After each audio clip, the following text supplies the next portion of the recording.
Hello, what's up? Going live again. I tried the recording thing yesterday, and today I'm going to try the live thing again. The benefits of the recording thing is that I can do it at any point in time. Not sure whether or not you guys enjoyed it on your end, but then you can watch it at any time. But the live things, obviously, the benefits are that you guys can talk to me. So, of course, when we can do the show, we will do it always live as well. But I'm also not sure if you guys will get all the notifications too. So, anyways, I'm gonna start the show. If you want to rewatch it, you can. If you miss anything, this is New Year's Eve. All right. So we have New Year's coming up here in just a few hours. Not wearing a watch, but I'll look at my wrist anyways. And wherever you are, hope that you're doing well, that your countdowns are going well.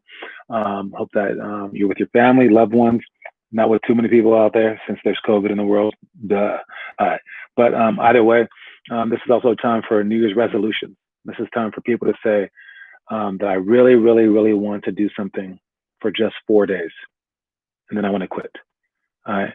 That's usually what happens is people try something and then they fail at something. But I got to assure you that that's not a bad thing. All right. If you can just do it for like 1 day, if you can do it for like 1 month, cool. I mean, don't jump into something and say, well, I know that I'm going to fail, and so therefore I shouldn't try it. All right. So when people do New Year's resolutions, I mean, it's not a bad thing. I've literally only done it one time ever my entire life, and I think I did mine to shave every single day.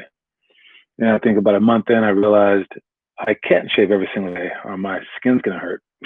So I just kind of stopped.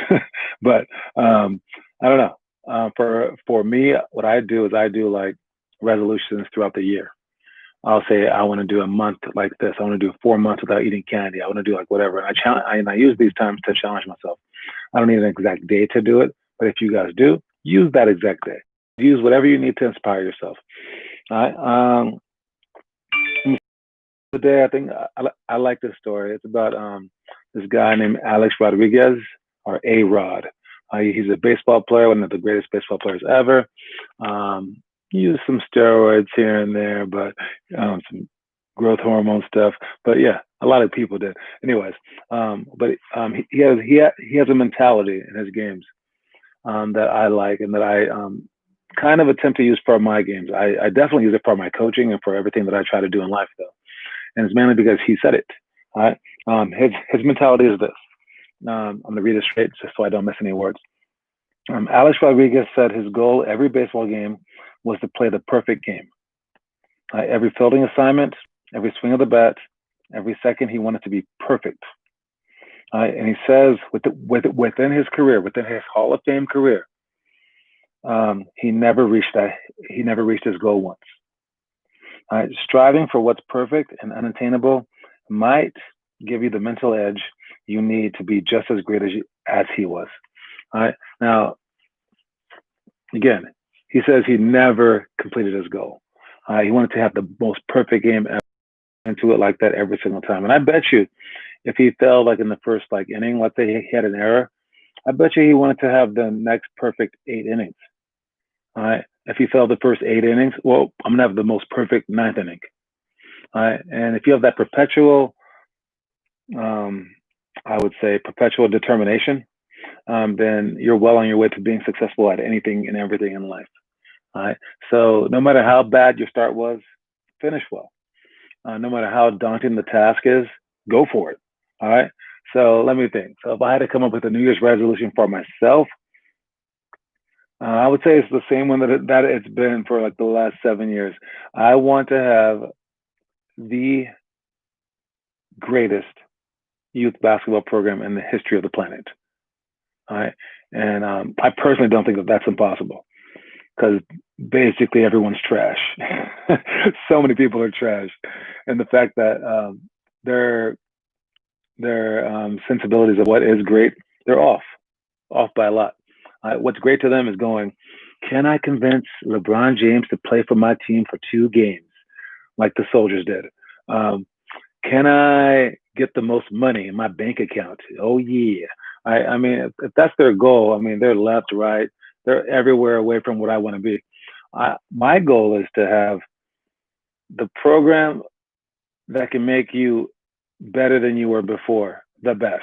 So I mean, whether you're a 1% player or a 99% player, I can get you to your highest potential possible. I personally think that should be the only goal that that exists. But other people just don't see it that way. I mean, see it like this. All right, um, a taxi service that can drive you the furthest. I don't know. I want um, if I'm a financial planner, I want to make you the most amount of money. All right. So let's use that one. All right. So I want to make you the most amount of money. So however much money you come into, whether you have $1 or $1 million, I want to make you more money than anyone else could have made you.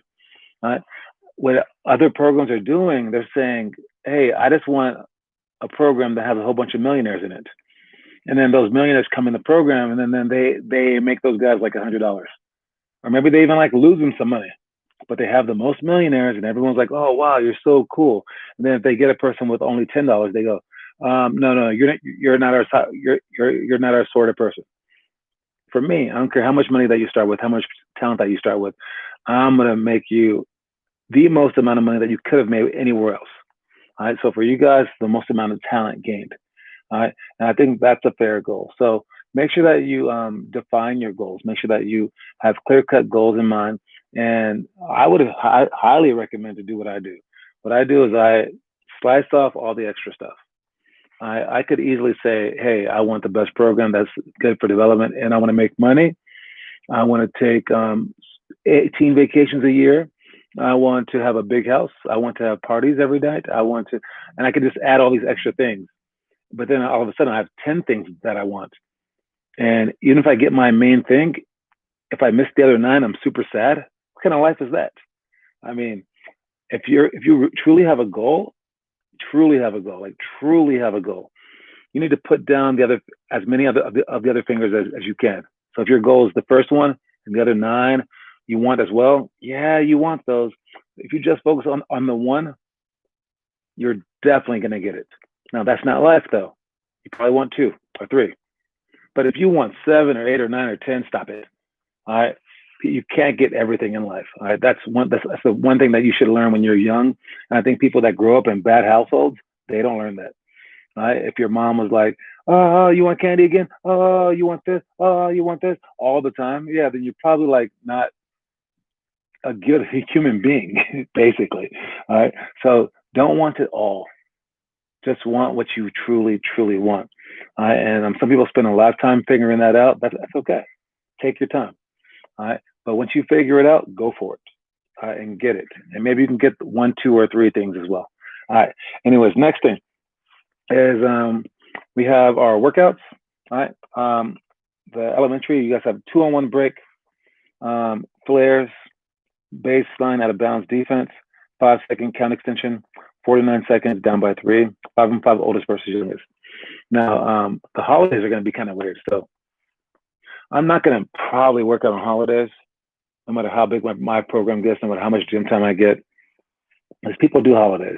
But I haven't been convinced to do like semi-holidays, like Christmas Eve. We worked on Christmas Eve one time because I honestly don't do anything. I mean, I like basketball a lot. So like maybe New Year's Eve, so probably not New Year's Day, but maybe, I'm not sure. Maybe if I can do it. I know I can't pay people to do it because people that aren't me, they don't like that kind of stuff. So they don't even work on their birthday. I mean, it is what it is. All right, but if there is a holiday that you can't do, I want this show to provide you a way to still get some work in. All right, where we can't be in the gym, you can still do the work on your end. Because if we can optimize every other day, then we can have the again my dream of having the greatest improvement. But you can now also have what is probably one of your dreams, to have the greatest team. All right. And again, getting into the greatest team is not hard. Just get Kevin Durant and LeBron James to switch to your team. There you go. You win. It's really not that hard. Just so take some negotiating skills. It takes no basketball whatsoever. Just pay them enough money, convince them, show them nice weather, and you win. Which is why I don't care for those things. But whatever your goals are, take care of it. So this show should, again, serve as something to be there for you on our off days if we happen to have them. But make sure that you guys are doing the work, especially on the off days. Because if you're in the gym with us, cool, I'll take care of you. Maybe this show was just like to show you the itinerary of stuff, so you can like be a step ahead of everyone once you came to practice. But we did the gym work with you, so you're all good. But now if you miss a day, maybe you did like football or just took a day off, or I don't know, like you had too much homework or whatever it may be, or we had holiday, vacation. I spent time with too many foreigners. Then you can use this show to apply your own workout at your own house. Even if you don't have a gym or a court, you can do some of the things on your own. So speaking about the things that I mentioned, the 2-on-1 break stuff, again, that's one of our warm-up drills where we stay spread. All right, and we have 2 lines at half court on the opposite sides. We have 2 outlet passes in the corner, and we have 1 person on defense on the 3-point line. The 2 people go at them as hard as they possibly can. When you dribble in, you're dribbling in with the mindset to dunk the ball, even if you can't do it. You're dribbling as hard as you can, and you're going to go score it. Unless the guy gets in front of you. At the last second, the guy gets in front of you, pass the ball with your inside hand to the opposite player. You want to lead them with either a bounce pass if it's early, but a high pass above their head if it's late, so they don't have to bring the ball down at the last second. And again, it should be impossible to stop a 2-on-1 break.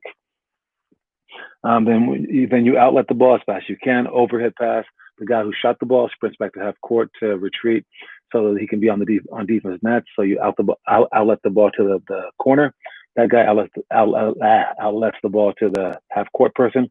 The half court person swings the ball to the opposite half court person, and then they start again. And it just keeps rotating like clockwork, basically. All right, so doing well at this drill will actually increase our odds of winning basketball games. But you have to make sure that you go hard on this drill. I know we haven't done it in a long time since we haven't had basketball in a long time, but the 2-on-1 break, you have to sprint in. You have to learn how to make plays, make last-second decisions. So if you can't do it during practice, you're going to really, really struggle during games. Next one, not going to talk about the flare based on the bounce defense. No. 5-second count extension. This is a weird one. I like this one a lot, so I'll keep talking about it. This is how you can control the ball longer. So in the NBA, you have 24 seconds. Period. If you hold the ball for 5 seconds, it doesn't matter. All right, but in college basketball and below, you have a 5-second violation. So if you hold the ball for 5 seconds, then it's a violation. But now if you hold it for 4 seconds and then you start to drive, well, they're not going to call a violation on you. No matter how long it takes you to drive. So it's not really 5 seconds. Basically, what they do is once you start dribbling, they start their count back over. So you have 5 seconds once you start dribbling. So that's why they enabled this new count rule. All right. So instead of having a 5-second violation, you have 4 seconds that are good. So you can catch the ball, hold the ball for 4 seconds. Once they get to 4, you can see the referee's arm counting like that. Once he gets to 4, start dribbling. Then you get 4 more seconds. Then he'll switch hands and start counting with the other hand.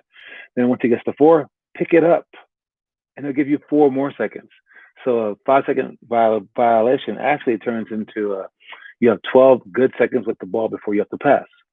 All right. Now you don't want to hold the ball that long. You shouldn't hold the ball that long, and especially if you get on the last one after you pick the ball back up, you're kind of in trouble.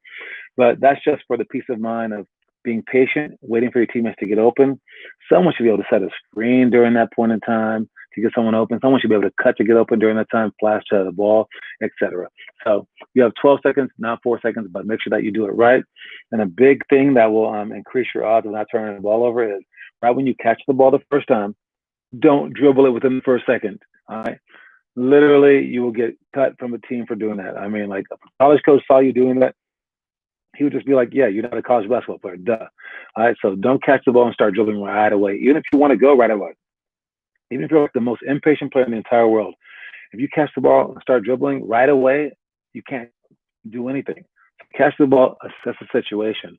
Look for your shot, look for your drive, and then make a decision. All right, catch the ball, assess, and then assess. Occasionally, you can catch and go right away, but those are very, very rare times. Next one, we have the middle school drills. 3-man weave, 1-on-1 alley, 4-on-3 scramble, patience, 0, 50, 100, 0 to 3 seconds down by 3, down 10 seconds, 3 minutes left. Let's talk about patience, since I just mentioned that one. I know that I say this a lot, but you guys still don't do it, so I'll just keep saying it. I don't care. All right, I'm watching a college basketball game right now, and this team is patient. All right, but if you watch like teams like Kentucky, North Carolina, or Duke, sadly they aren't, and they have the best players, which is weird. So what they do is they just dribble down and just shoot. All right, and they have like 5 NBA players each. They go to the NBA every year, and there's a reason why they don't win national championship after national championship. I gotta tell you, not one of these college teams could ever beat an NBA team. Obviously, not even an NBA team full of rookies. They can't. It's way different. So Kentucky and Duke and all these teams, they should be winning every single year, except for one reason: they can't. It's because they are not a team.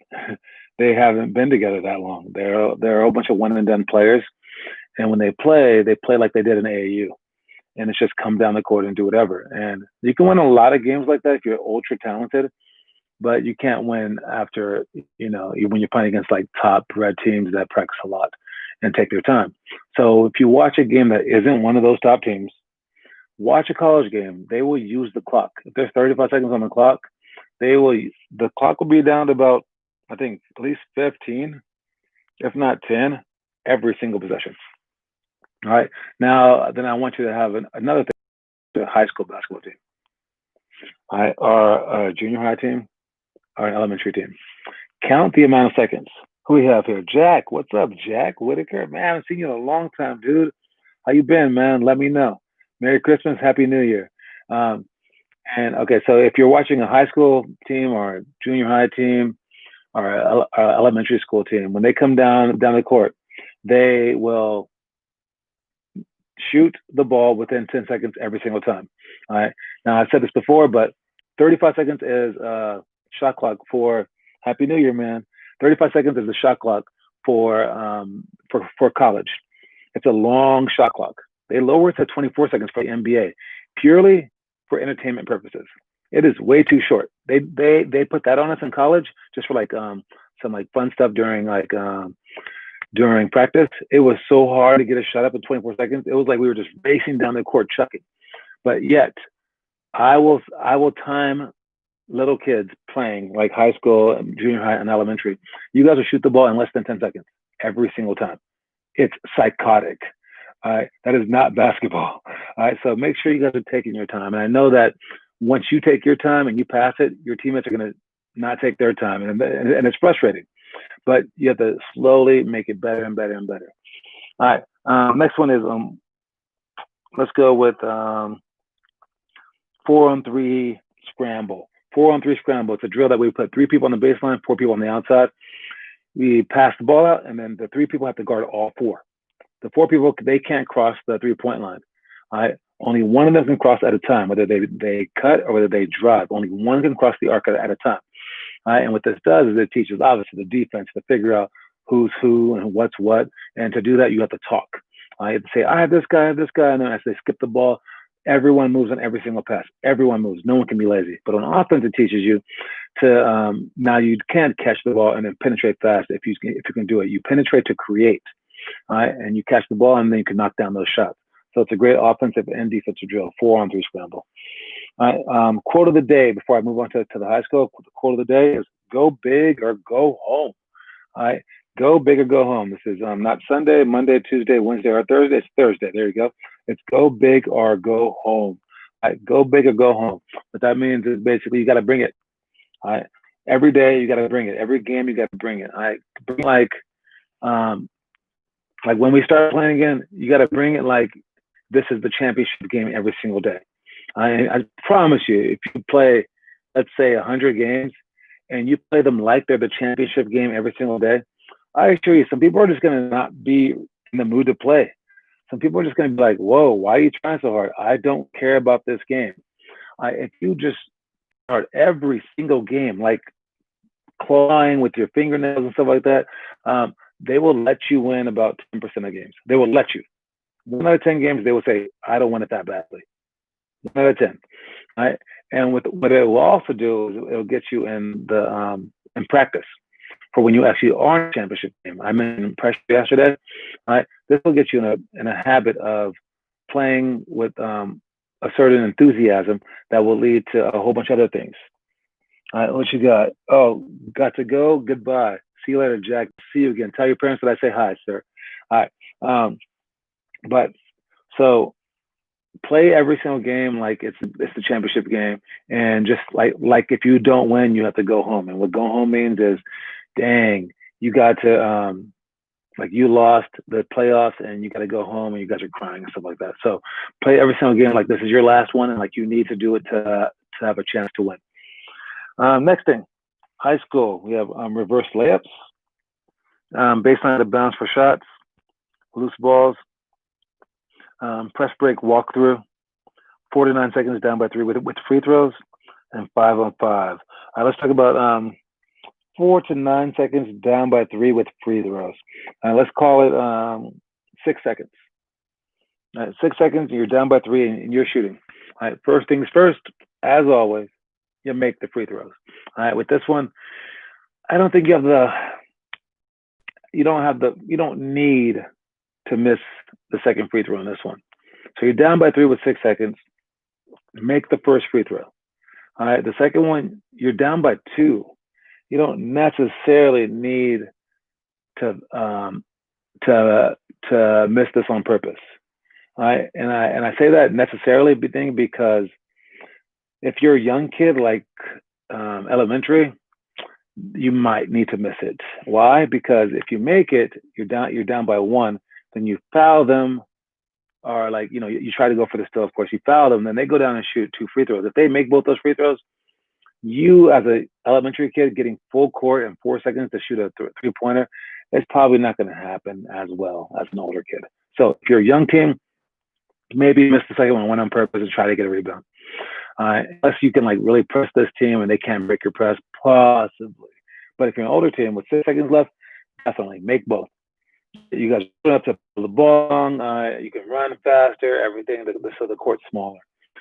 6 seconds left, make both free throws. If you happen to miss one, well, count it like that and go for the rebound, and then foul. But again, if you make both, have them come down. If they miss one, now you can go down for a game winner, or you can go straight to the basket, try to get fouled. If they miss both, same thing, go for the win. If they make both, you're just down by 3. All right, so that's the strategy for that. And I want you guys again to go over these strategies in your mind. So you're not allowed to think about stuff during games. You can't, and your coach doesn't have timeouts every single time. So I'm telling you this. Next thing is loose balls. All right, there's 2 kind of loose ball plays. One is the in play, and one is the out of bounds play. All right, and I'll bring up 2 players for this one, both former Lakers. One is Derrick Fisher. In college, he was known as the Human Mop. All right, not a very good nickname, but it was very, very cool. It meant that he was always on the floor. Always on the floor. Basically, the dust would be wiped on his uniform because he was the one diving for every single loose ball. That's something to hang your hat on. All right. When I know everyone likes to talk about themselves, but this is another thing that I was good at. And I was good at it because I figured like maybe you could be better than me, but you can't try harder than I can. And one thing that people are unwilling to do is to dive and get dirty. So I would just do that, and I got pretty good at it. My summer before my senior year, when I was getting recruited, I remember timing the dribbles of people, and I would be guarding the point guard, and I would time his dribble, and as soon as he let the ball go, I would just dive right for where the ball was going to land, and I would just dive. I think I got like 3 of them. And I did that because I've never seen someone do that a day in my life. That's crazy. I wanted to stand out because I knew that those coaches were watching me. The other thing that I did was I would dive into the stands, and this is the out of bounds loose ball. All right, and I would dive into the stands because that's where they were standing. That's where they were sitting. I would dive onto their laps. I swear to God, like famous coaches like Rick Majerus, John Thompson, they both rest in peace. I'm diving right by them. I should have been whispering, if you want to be any good, you got to, 1, be willing to dive. Be willing to dive for loose balls in play. Be willing to dive for loose balls out of bounds. I once though out of bounds. Let me think. I think I had dislocated shoulder, and it was a tournament. I couldn't do anything like shoot because it was my right arm, and it was a tournament at our gym, and there was a ball that went toward the score table, and I ran for it. I jumped, even though my arm was like all bandaged up and things like that, and I dove, saved the ball, and I flew into the scorekeeper's like lap, and all these chairs fell down. The ball that saved right to my teammate for a fast break layup, and I'm not sure what my stats were, but again, I had a messed up arm, so I really couldn't shoot. I had to shoot like free throws like left-handed, okay? So I know I didn't score that much. They gave me MVP of the tournament. Again, it was our tournament, so hella biased, and we won it. But still, I think it was because of that dive. And people notice it, and they're like big game-changing plays. They're like, if he wants it that badly, wow, we will give it to him. And there was one of my favorite players of all time, Dennis Rodman. He's a loose ball king, all right? And he has a play where he did a Superman dive into the stands, missed the ball, but people still remember it. Like it was like the most daring play of all time. Matthew Dellavedova, who went to my college, not with me though, but he is known for one of the dirtiest plays in NBA history somehow, somewhere, which I don't believe, where he dove into Kyle Korver's legs. Kyle Korver was the best player for Atlanta at the time, and he bent down. I don't know what to say. Like, he bent down and reached for the ball. Matthew Dellavedova dove for the ball and ran into his legs. That's totally Kyle's fault. Like, I mean, straight up. If someone's just going to out-hustle you, you're not going to get down and get dirty, then move out the way. Just let them get it. Him sliding into you, that you should have known better, period. It's the playoffs. So people call it dirty. I don't. You go for the ball with all your heart and get it, and then you can stand apart. If you can't dunk to change the game momentum, you can't like hit deep threes like Steph Curry in your head before it goes in. This is the next best thing. Getting a loose ball when you weren't supposed to get that ball, and it entirely changed the game. And we have a rule in our team where if there's a loose ball and all 5 guys don't dive for it, we take whoever that didn't dive out the game. And I love this rule. It's only for our elite team. I love this rule. And my favorite part about this, besides our players doing it, which is awesome, besides the parents loving it and getting into it, is my favorite part is to call out the other team. And I call them out without talking to them. I just talk to our players. And I start screaming to our players, look at them. Look at them. They're standing up. They don't want it. They don't want it. We're down. They're up. We're down. Like, they're up. And I just start basically mock them a little bit. But I'm a trash talker. That's just who I am. So dive for loose balls. Can't tell you how important that is. Again, we're on the last few hours of the year, which means, sadly, we are on our last few hours of your chance to watch the stupid movies. You guys better be watching that crap. All right? So watch the movie that you were assigned. You only have a few more hours. Seriously. If you guys don't watch this, it's all on you. All right? The movie list is, one last time before we get to it next month, is Space Jam for first grade. Second grade is When the Game Stands Tall. Third grade, Soul Surfer. Fourth grade, When We Were Kings, the movie about Muhammad Ali. Fifth grade, Uncle Drew, movie with Kyrie Irving. That's Uncle Drew, right? Yeah. That's crazy. I don't even see him as Uncle Drew anymore. Sixth grade, The World's Fastest Indian, not about Native Americans. Seventh grade, Warrior, UFC movie. Eighth grade, Wildcats with Goldie Hawn. Ninth grade, Talladega Nights. 10th grade, Win Win. 11th grade, White Man Can't Jump. And 12th grade, The Wrestler. So make sure you guys watch your movies. Make sure you guys do the workouts, do the challenges set forth, and overall just become better basketball players. All right. Happy to be live again. Hope you guys enjoyed it. Hope you guys enjoyed this year, even though this year has sucked balls. Can I say that? Let me check. Censors? Yes, I can say that. All right. It sucked monster balls. Anyways, 2021, make sure to make it better. All right. And realize that you have a chance to work even when the world's at its worst, because it gives you the opportunity to. All right. So take everything in stride and keep going for it, guys. And again, the quote of the day: go big or go home. Happy New Year, everybody.